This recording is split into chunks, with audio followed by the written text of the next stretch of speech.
بسم اللہ الرحمن الرحیم۔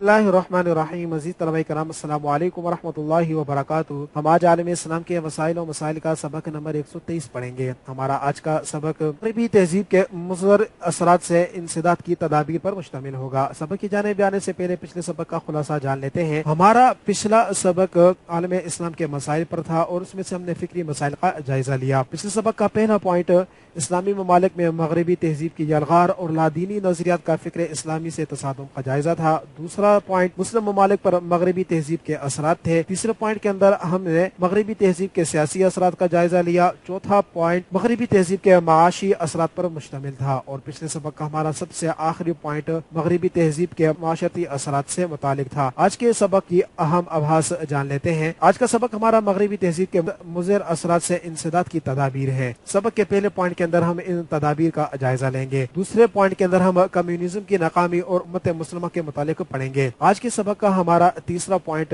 گلوبلائزیشن کے اثرات سے متعلق ہوگا۔ تو چلتے ہیں آج کے سبق کے پہلے پوائنٹ کی جانب۔ تو مغربی تہذیب کے مضر اثرات کی تدابیر پر مشتمل ہوگا کہ اس جدید دور میں مسلمانوں کو زوال کا سامنا صرف اس لیے کرنا پڑ رہا ہے کہ انہوں نے اسلام سے ہٹ کر اغیار کو اپنا مطمع نظر بنا لیا ہے۔ طاہرانہ زندگی ان کا مقدر بن گئی ہے۔ مغربی کی تقلید اسلامی ممالک کی روح میں رچ گئی ہے، اور بقول مولانا ابو الحسن ندوی رحم اللہ کے آج زوال کے مارے مسلمانوں نے ہتھیار ڈال دیے ہیں اور زندگی میں بس خوردہ کھانے والے اور قافلے کے پیچھے چلنے والوں کی صف میں آ گئے ہیں۔ مختصر یہ کہ اگر عالم اسلام زوال سے بچنا چاہتا ہے تو انہیں ان تجاویز پر عمل کرنا چاہیے۔ ان میں سے پہلی تجویز ذرائع ابلاغ کی اصلاح ہے۔ ذرائع ابلاغ انسانی زندگی پر بہت زیادہ اثر ڈالتے ہیں۔ مغرب کی ترقی کا راز بھی اسی میں مضمر ہے کہ انہوں نے ذرائع ابلاغ پر کنٹرول حاصل کیا ہے، اور ہمیں بھی چاہیے کہ ہم اپنے ذرائع کی سمت کو درست کریں اور اسلامی وقار کو مجموع کرنے والے ذرائع ابلاغ پر پابندی عائد کریں۔ دوسری تدبیر ماضی کے اقدار کی اشاعت ہے۔ مسلمانوں کے پاس لازوال اور عظیم الشان ماضی موجود ہے۔ ماضی میں مسلمانوں نے 850 سال حکومت کی، علوم و فنون کے خزانوں پر وہ قابض تھے، حکومت و اقتدار سے مالا مال تھے۔ یہ مسلمان ہی تھے جنہوں نے اہل مغرب پر احسان کر کے ان کو تہذیب و تمدن کے گر سکھائے۔ آج ضرورت اس بات کی ہے کہ ہم اپنے آباء و اجداد کے کارناموں پر فخر کریں، اور صرف فخر ہی نہ کریں بلکہ اس عظمت رفتہ کو واپس لانے کے لیے ہمت و جستجو سے کام لیں تاکہ مسلم معاشرہ ذہنی غلامی اور مغربی مرعوبیت سے نجات حاصل کر سکے۔ تیسری تدبیر سائنسی و فنی ترقی پر زور ہے۔ موجودہ دور سائنس کا دور ہے۔ سائنسی اور فنی ترقی کے حامل لوگ ہی اقوام عالم پر حکومت کر سکتے ہیں، کیونکہ سائنس ہماری ترقی کے لیے جزء لا ينفک بن چکی ہے۔ کوئی قوم اس وقت تک اپنی طاقت کا لوہا نہیں منوا سکتی جب تک وہ سائنس کے میدان میں بھی بھرپور ترقی نہ کر سکے۔ اگر مسلمان چاہتے ہیں کہ مسلم معاشرہ مغرب کے اثرات بد سے پاک ہو، اسلامی تہذیب و دنیا میں نشو و نما پائے، تو انہیں اہل مغرب کی سائنسی برتری کو ختم کرنا ہوگا۔ چوتھی تدبیر مغرب کی تقلید سے اجتناب ہے۔ کسی تہذیب کی ظاہری چمک کو دیکھ کر اسے اپنا لینا کم نظری کی دلیل ہے، کیونکہ ہر چمکتی ہوئی چیز سونا نہیں ہوتی۔ مسلمان معاشرہ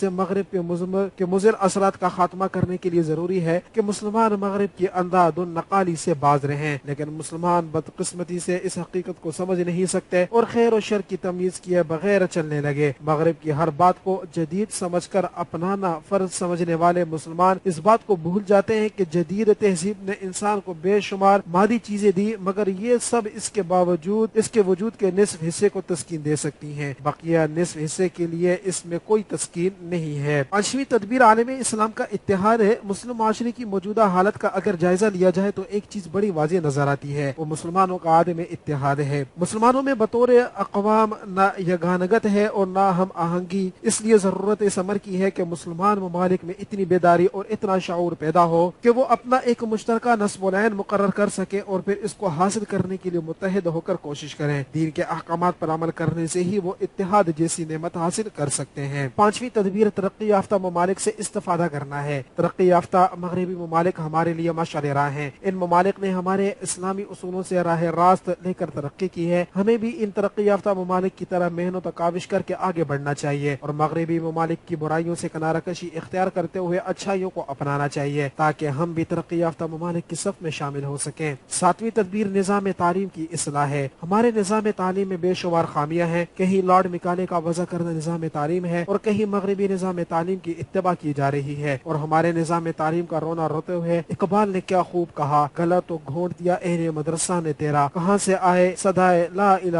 الا اللہ۔ مختصر یہ کہ عالم اسلام کے لیے اشد ضروری ہے کہ ایسا نظام وضع کیا جائے جو اسلامی تعلیمات سے مطابقت رکھتا ہو، اور موجودہ نظام تعلیم جو انگریزوں کے مفاد کے حصول کے لیے وضع کیا گیا تھا، اس کو ختم کر کے مادی و سائنسی اور اخروی ترقی پر منحصر کرنے والا نظام تعلیم وضع کرنا چاہیے۔ آٹھویں تدبیر اسلامی تعلیمات پر عمل کرنا ہے۔ اسلام دین کامل اور دین فطرت ہے، اس نے کامیاب زندگی گزارنے کے گور سکھائے ہیں، اور رسول کریم صلی اللہ علیہ وسلم کا آخری خطبہ ایک مکمل تعلیمی چارٹر ہے جس میں ہر طبقہ زندگی سے تعلق رکھنے والے آدمی کو رہبری و رہنمائی ملتی ہے۔ اس لیے کہ رسول صلی اللہ علیہ وسلم نے فرمایا تھا کہ میں تم میں دو چیزیں چھوڑ کر جا رہا ہوں، جب تک تم اس پر عمل کرتے رہو گے گمراہ نہیں ہوگے، ایک وہ کتاب اللہ ہے اور دوسری سنت نبی کریم صلی اللہ علیہ وسلم ہے۔ مگر آج ہم نے اخیار کے طریقہ کار کو اپنا لیا، اوروں کو اپنا لیڈر اور مقتدا تسلیم کر لیا، ہماری ترقی کے طریقے اغیار والے ہیں۔ اس لیے علامہ اقبال نے ذب و حالی کا تذکرہ کرتے ہوئے کہا تھا، وہ معزز تھے زمانے میں مسلمان ہو کر اور ہم خوار ہوئے تارک قرآن ہو کر۔ عزیز طلبہ، ہمارے سبق کا یہ پہلا پوائنٹ مکمل ہوا جس کے اندر ہم نے مغربی تہذیب کے مضر اثرات سے بچنے کی تدابیر کا جائزہ لیا۔ چلتے ہیں سبق کے اگلے پوائنٹ کی جانب جس کے اندر ہم کمیونزم کی ناکامی اور امت مسلمہ کے بارے میں جانیں گے۔ سب سے پہلے بات کر لیتے ہیں کمیونزم کی تعریف کی۔ کمیونزم ایک ایسا معاشی نظام ہے جس میں ملکیت خصوصاً جائیداد غیر منقولہ اور صنعتی ادارے مشترکہ عوامی ملکیت میں متصور ہوں، اور اس کا اردو مترادف لفظ اجتماعیت ہے۔ اجتماعیت ان معنوں میں خاصی قدیم اصطلاح ہے۔ بعض قدیم معاشرے مثلاً اہل میکسیکو اور قدیم جرمنی نوعیت کے اعتبار سے کمیونسٹ تھے، اور افلاطون کی کتاب جمہوریت میں بھی اجتماعی معاشرے کا نقشہ کھینچا گیا ہے۔ سر ٹامس مور نے اپنی کتاب میں اس کا خاکہ پیش کیا ہے، مگر جن معنوں میں آج کل کمیونزم کا تصور قائم ہے، اس کی ترویج 1948 میں کارل مارکس کے اجتماعی منشور تحریروں سے ہوتی تھی۔ مزدوروں کی پہلی انٹرنیشنل انجمن کے قیام اور یورپ میں سوشل ڈیموکریٹک پارٹیوں کے عروج سے مارکس اجتماعیت کو پھیلنے میں بڑی مدد ملی۔ 1903 میں اس وقت کمیونزم کے خدوخال نمایاں ہوئے جب لینن کی زیر قیادت شدید اور فوری انقلاب پر زور دیا گیا، جس کا مقصد سرمایہ دار کو ختم کر کے عالمگیری اجتماعی ریاست کا قیام تھا۔ 1924 میں لینن کی وفات کے بعد اسٹالن اور ٹروٹسکی کے مابین اقتدار کی جنگ شروع ہوئی تو ٹروٹسکی کی جناوطنی اور موت اسٹالن کے لیے فتح مندی کا پیغام لائی، اور اس نے روس کو عالمی اجتماعیت کا نمونہ اور مرکز بنا کر پیش کیا۔ 1905 میں اجتماعی چین کی شمولیت سے اجتماعی کی تحریک اور نقطہ عروج پر پہنچ گئی، اور 1960 میں دنیا دو ملکوں جمہوری اور کمیونسٹ میں تقسیم ہو گئی۔ کمیونسٹ نظام نے اگرچہ روس میں جنم لیا تھا، لیکن جلد ہی چین، ویتنام اور مشرقی یورپ جن میں البانیہ، بلغاریہ، چیکوسلواکیہ، مشرقی جرمنی، رومانیہ، پولینڈ کے علاوہ کئی اسلامی ممالک میں بھی پھیل گیا۔ یہ نظام تقریباً 75 برسوں پر محیط تھا، اور یہ اتنی تیزی سے پھیلا کہ اس نے سرمایہ دارانہ نظام کی جڑیں ہلا کر رکھ دی۔ ورلڈ بک انسائکلوپیڈیا میں اس طرح لکھا گیا ہے کہ کمیونزم سے مراد ایک ایسا نظام ہے جس میں ہر شخص سے اس کی قابلیت کے مطابق کام لیا جائے گا اور اس کی ضروریات کے مطابق اسے دیا جائے گا۔ مذکورہ تعریفوں سے کمیونسٹ معاشرے کی تعریف اس طرح سے اخذ کی جا سکتی ہے کہ کمیونسٹ معاشرہ وہ ہوتا ہے جن میں زمین اور فیکٹریاں مشترک ملکیت میں ہوتی ہیں، لوگ مشترک طور پر کام کرتے ہیں اور انہیں ان کی ضروریات کے مطابق دیا جاتا ہے۔ کمیونزم کی ناکامی کی وجوہات کے بارے میں اگر بات کریں تو اس نظام کی ناکامی کی وجوہات کرامت علی خان اپنی کتاب وسط ایشیا کی 9 آزاد مسلم ریاستوں میں یوں بیان کرتے ہیں: انقلاب روس کے بعد لاکھوں کسانوں سے زمینیں اور غلہ چھین کر سائبیریا جبری بگار کے غلام خانوں میں بھیج دیا جاتا تھا۔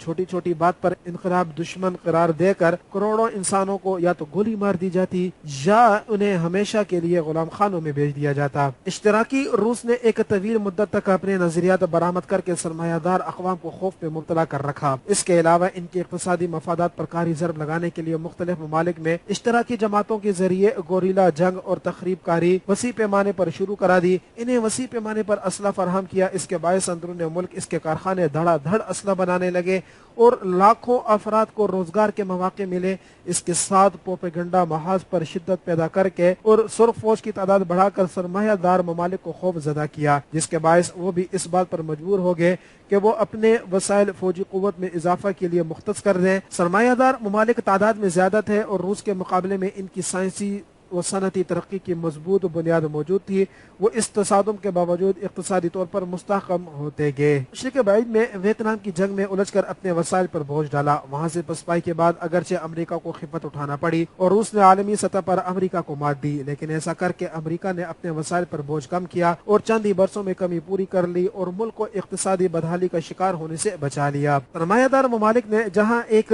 طرف الیکٹرانک ذرائع ابلاغ سے بھرپور فائدہ اٹھایا اور ٹیلی ویژن سے روس کے اندر رائے عامہ کو متاثر کیا، تو دوسری طرف وہ روس کو اقتصادی طور پر بے روزگار کرنے کی فکر میں لگے رہے۔ اتفاق سے قوت اور کامیابی کے نشے میں معمور سوویت روس اپنے ہی بچھائے ہوئے چال میں اس بری طرح سے الجھا کہ اس کی عظیم قوت اور سلطنت ریزہ ریزہ ہو گئی۔ جب روس افغانستان میں تقریباً اپنے پنجے گاڑ چکا تھا تو یہ کہا گیا کہ روس ایک ایسا ہاتھی ہے جہاں وہ اپنے قدم جماتا ہے وہاں سے پیچھے کبھی نہیں ہٹتا۔ دوسری جنگ عظیم کے نتیجے میں بہت سی سلطنتیں اقتصادی کساد بازاری کا شکار ہو کر اپنے مقبوضات چھوڑنے پر مجبور ہو گئی تھی، لیکن جو پسپائی، ہزیمت اور ذلت سوویت یونین کی قسمت میں لکھی تھی، نہ صرف یہ کہ اس کی پہلے کوئی مثال نہیں بلکہ اس کے سبب کمیونزم کے فلسفے کی بساط ہمیشہ کے لیے لپیٹ دی گئی۔ سوویت یونین کو کمزور کرنے اور کمیونزم کی عمارت کو پاش کرنے میں بلا شبہ امریکہ نے اہم کردار ادا کیا۔ لینن جو اس فلسفے کا سب سے بڑا علمبردار تھا، اس کا مجسمہ ماسکو کے ریڈ اسکوائر سے ہٹا دیا گیا۔ روس کے صدر کو بلاخر اس نظام کے بارے میں کہنا پڑا کہ اس نظام کا تجربہ کسی چھوٹے ملک میں ہونا چاہیے تھا، تاہم کمیونزم ایک متحرک معاشی نظام کی حیثیت سے دنیا میں مار کھا گیا تھا۔ اقتصادی پہلو کے علاوہ اشتراکی نظام تعلیم بھی ناکام ہو گیا تھا۔ اس نظام میں اگرچہ کئی اچھے پہلو موجود تھے، لیکن اس کے باوجود کہ کمیونزم کے نظریے کا محافظ نہ بن سکا، کیونکہ یہ نظام اتنا کھوکھلا تھا کہ اس کے لیے سب کچھ قربان کرنے والوں کو بہت جلد پتہ چل گیا کہ ہم نے اپنے لیے خود آہنی پنجرہ تیار کر لیا ہے۔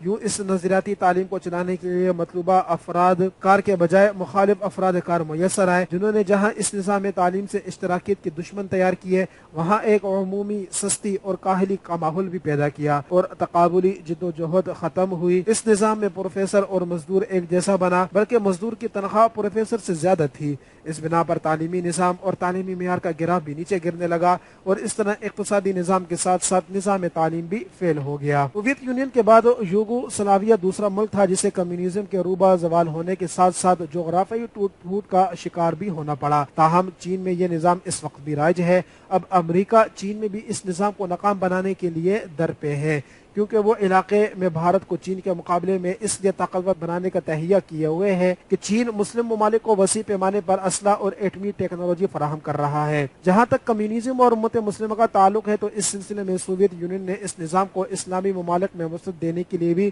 کافی کوشش کی اور وہ خاصی حد تک اپنے مقصد میں کامیاب بھی ہو گیا تھا۔ سوویت یونین نے اسلام کے خلاف داخلی اور خارجی سازشوں کا آغاز اس وقت کیا جب سوویت یونین نے کمیونزم کو اپنایا بھی نہ تھا۔ سوویت یونین جو اس وقت روس کہلاتا تھا، 1710 میں پہلی مرتبہ ترکی کے ساتھ جنگ میں الجھا، دوسری مرتبہ 1735 میں ترکی پر حملہ کیا، 1791 میں روس کی ملکہ کیتھرائن نے قلعہ اسماعیل پر قبضہ کر لیا، 1880 میں روس ایک بار پھر ترکی پر حملہ آور ہوا اور اس مرتبہ اس نے اس پر قبضہ کر لیا۔ بعد ازاں روس نے ایران پر قبضہ کرنا چاہا اور اس ضمن میں تو وہ پارٹی کے نام سے وہاں کمیونسٹ پارٹی کی بنیاد رکھی۔ روس نے کردوں کی حکومت بھی تشکیل دی۔ 1955 میں روس نے مصر کی طرف رخ کیا اور اس بار اس کا مقصد یہ تھا کہ عربوں کو کمزور کیا جائے۔ 1979 میں سوویت یونین نے افغانستان کے قدرتی وسائل سے کما حق استفادہ کرنے اور گرم پانیوں تک پہنچنے کے لیے افغانستان پر حملہ کر دیا۔ مجاہدین نے انتہائی مشکل حالات کے باوجود سوویت یونین کے خلاف ہتھیار اٹھا لیے اور تقریباً 9 سال کی جنگ کے بعد سوویت یونین کے حصے بکھرے کر کے دم لیا۔ عزیز طلبہ، ہمارے سبق کا یہ دوسرا پوائنٹ مکمل ہوا۔